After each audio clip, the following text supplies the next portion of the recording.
pembelajaran, ada baiknya kita membaca doa, ya, supaya apa? Supaya pelajaran kita bisa berjalan dengan lancar dan ilmu yang kamu terima bisa bermanfaat. Baik. Siapa ketua kelasnya di sini? Kita berdoa dulu. Siapa yang tidak hadir hari ini ya? Ada yang tidak hadir? Rizky. Oh, Rizky dan Rehan ya. Jadi yang lainnya ada ya. Baik. Pada kali ini Ibu akan membawakan materi kewirausahaan ya, yang berjudul Break Even Point. Siapa yang tahu apa itu Break Even Point? Kan kemarin Ibu sudah menjelaskan tentang kegiatan kewirausahaan itu apa saja ya, ada jual beli dalam bisnis gitu ya. Kemudian untuk mencapai keuntungan atau laba, kita harus menjual produk sebanyak-banyaknya. Namun apabila produk tersebut tidak berhasil kita jual, paling tidak kita bisa dapat balik modal katanya. Nah, balik modal itu namanya break even point. Atau kata lainnya apa? Titik impas ya. Nah, kemudian untuk break even point ini ada di mana kira-kira? Di dalam perusahaan itu. Bagian keuangan ya. Jadi di laporan keuangan kita akan mempelajari tentang break even point. Oke? Nah, sekarang kita di sini sudah ada berkumpul. Nanti kita akan bikin kelompok, tapi kita dengarkan dulu materi tentang break even point ini ya.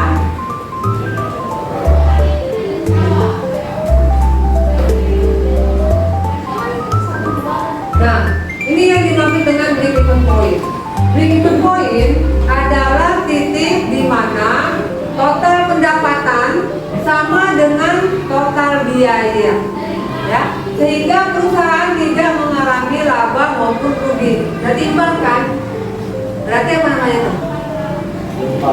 Impas. Nah, makanya kemarin tadi kita sebut dengan titik impas, ya. Nah, bagaimana tujuannya? Untuk apa sih break even point itu? Ya, break even point itu untuk menentukan jumlah minimum penjualan agar perusahaan tidak merugi. Misalnya, harusnya ya kita menjual itu kalau mau untung kita menjual 100 unit. Tapi break even point kita 90 unit. Jadi kalau kita menjual 91 atau 92 unit, itu kita masih untung walaupun sedikit, ya. Keuntungannya dilihat dari mana, Bu? Dari biaya-biaya yang dikeluarkan, biaya variabel, ya. Biaya variabel itu biaya bahan baku. Kenapa biaya bahan baku? Karena bahan bakunya kan berubah-ubah nih setiap hari, ya. Misalnya saya mau bikin, nah ini punya contoh nih, ya. Siapa yang menjual ini? Ya, nah ini apa namanya? Sempol. Nah, sempol ini kan produk ya, yang harus dibeli ini banyak. Ada tangkainya, ada gelasnya, kemudian komposisi dari bahan bakunya juga.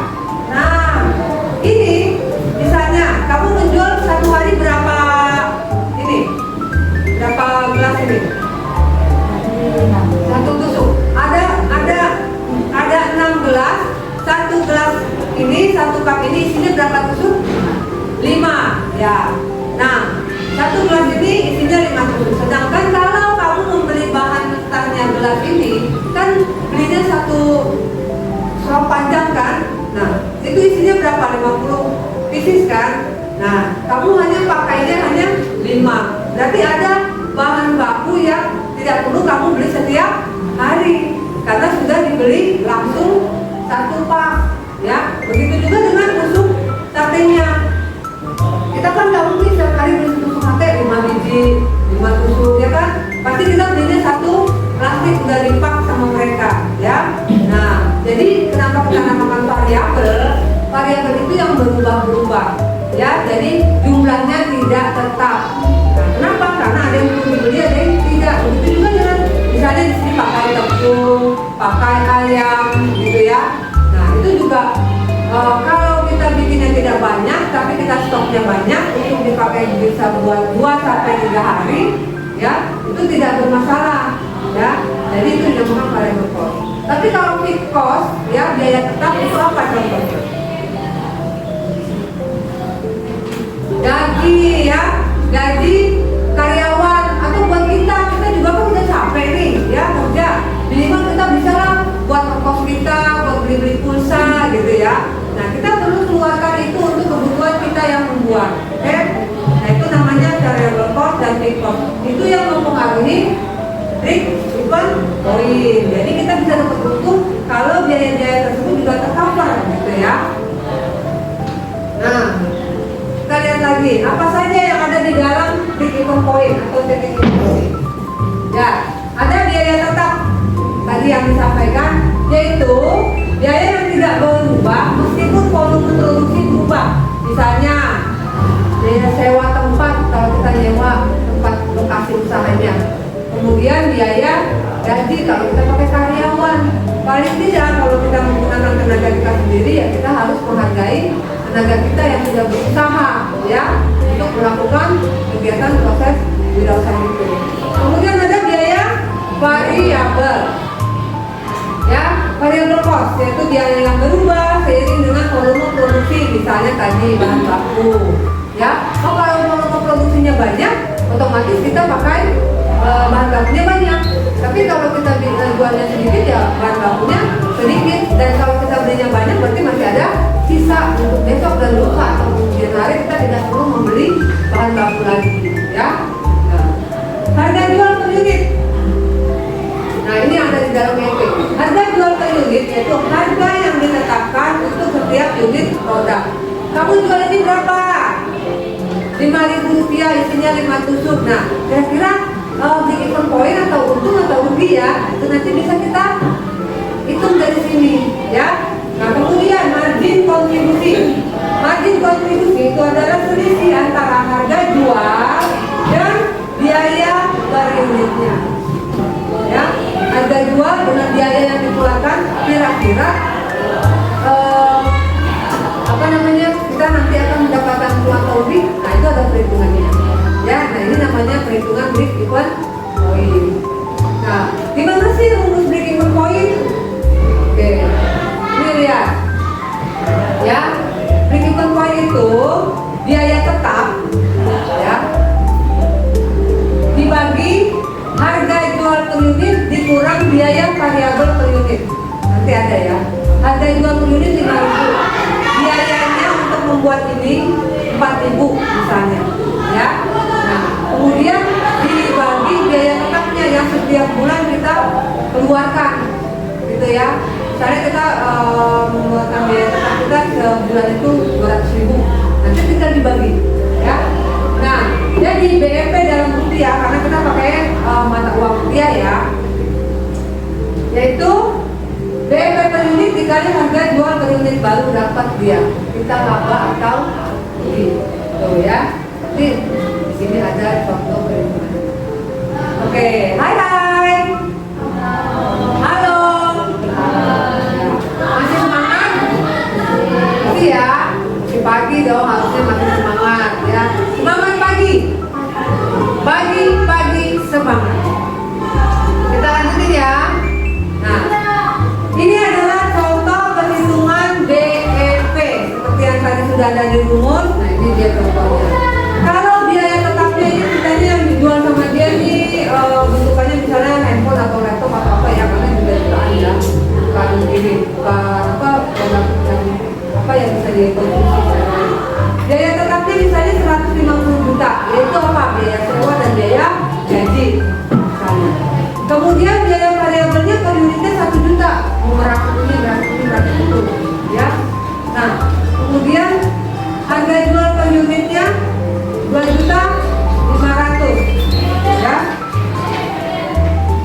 Nah, kemudian perhitungannya bagaimana? Ya seperti kita di rumus, ya. 2.500.000 dikurang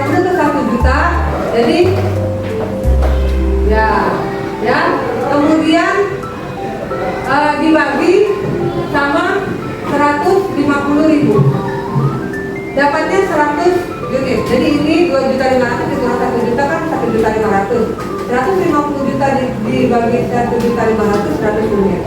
Nah, 100 unit dikali 2.500.000 250.000. Ya. Nah, kamu dapat untungnya 100 juta. Nah, itu namanya kalau itu dalam keuntungan, ya. Nah, kalau kamu mau mendapatkan untung, kamu harus menjual 100 unit. Ya, tapi kalau kamu mau mencapai titik poinnya, kamu bisa mendekati angka 100 unit. Makanya kita punya target kalau dalam penjualan itu, ya, kalau kita perusahaan besar itu ada target namanya. Oke. Nah, sekarang, ya, apa sih manfaat analisis BEP ini? Ya, nah, menentukan volume penjualan minimum untuk menghindari kerugian.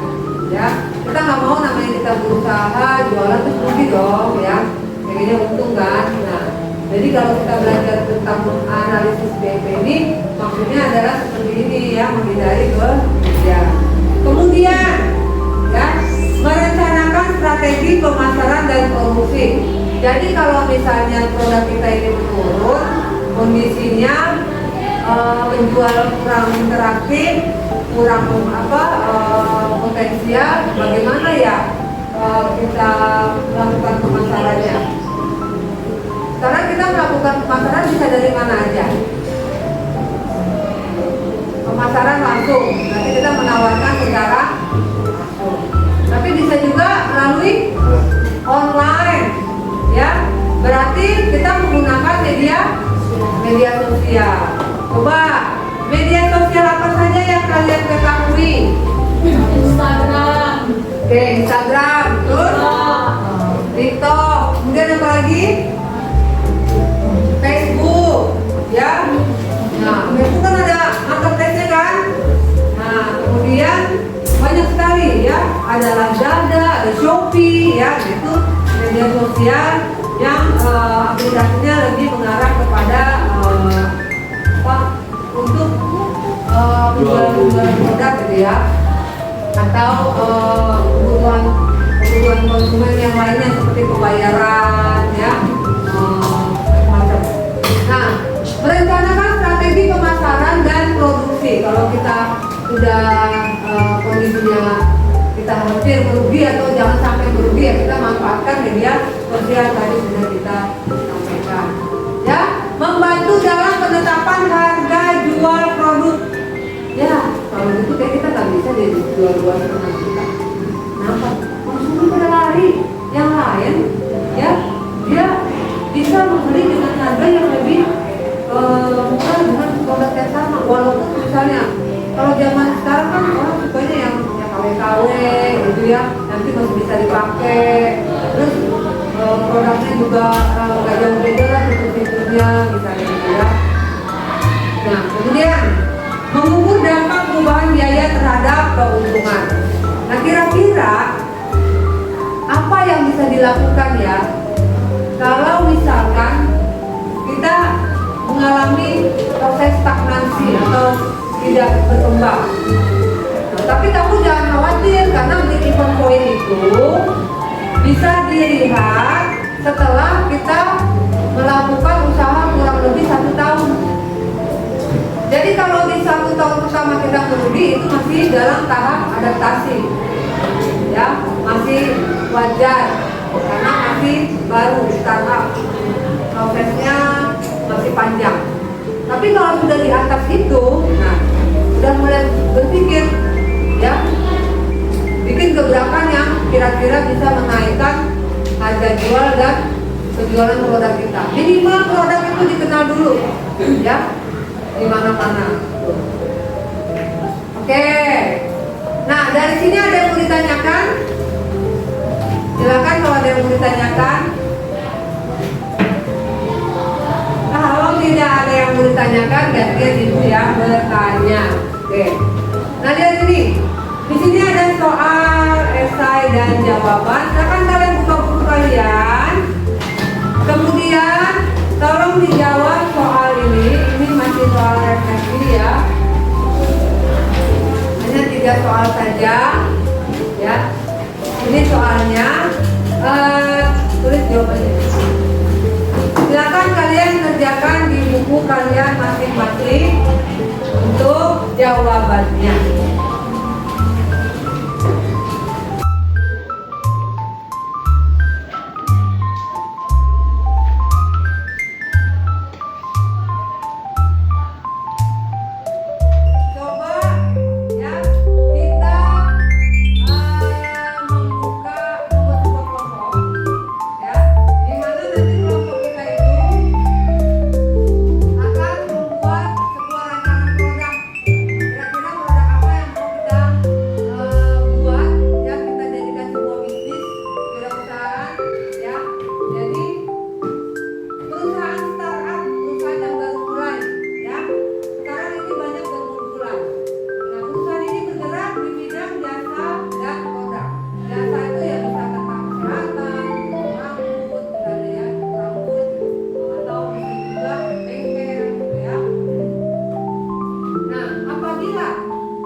Membuat apa kalian?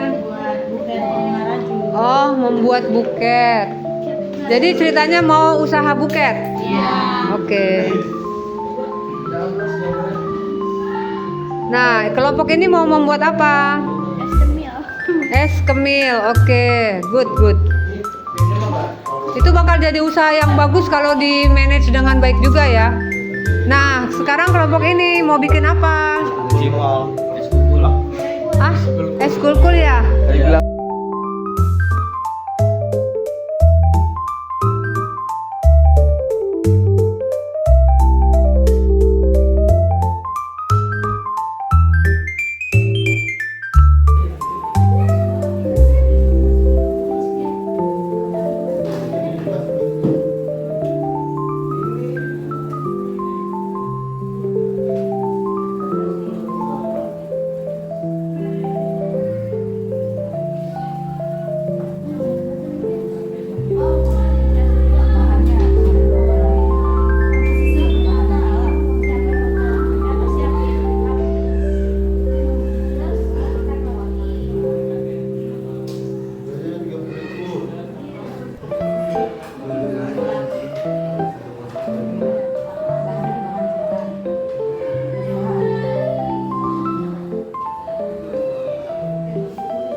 Baik teman-teman, ada yang bisa mengomentari dan mengomentari tentang produk dari kelompok 1, silakan. Membuat bukan bunga rajut. Harga jualnya 75.000. Ya, bisa ditawar. Bisa ditawar. Bisa request. Jadi kalau ada yang menawar 50.000, mungkin kita mulai sebenarnya bisa lebih simpel ya. Jadi bisa ditawar dengan sama bentukannya bisa lebih simpel, lebih custom gitu ya. Gimana, sudah ada yang bertanya lagi? Nah, baik, kita akan siap untuk kelompok 1. Terima kasih kelompok 1. Akan kembali ke depan. Baik, sekarang kita masuk ke kelompok 2. Di sini ada Aisyah, Anta, Putra, dan Syafir. Silakan ke depan.